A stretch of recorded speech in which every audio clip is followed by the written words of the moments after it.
Assalomualaykum, hurmatli obunachilarimiz, kanalimiz kuzatuvchilari. Bugungi ustoz ukamiz Xudo xolasa yangilik chiqarishda bo'ldi. Bu xonadonimiz ham 4 ta eshik o'rnatib berdik. Ko'rib kuzatib boraverasizlar. Bu kvartiramizda 4 ta eshik o'rnatib berdik.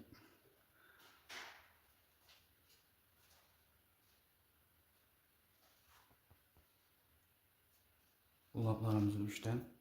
Gece ekanlardan kulakın svetinde karana basıp verdik. Zamokun rengine koşalı opşi.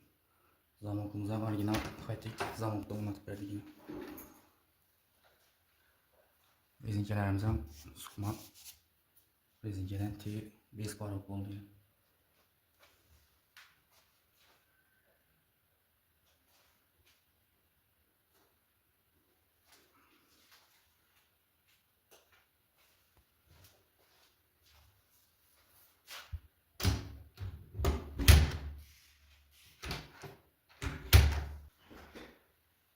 Videomuz manfaatli bo'lgan bo'lsa, bir like'larni bosib, qo'llab-quvvatlab turishingizni so'rab qolamiz. Kimga shunday eshik kerak bo'lgan bo'lsa, pastda nomerlarimizni ham qoldirib o'tamiz.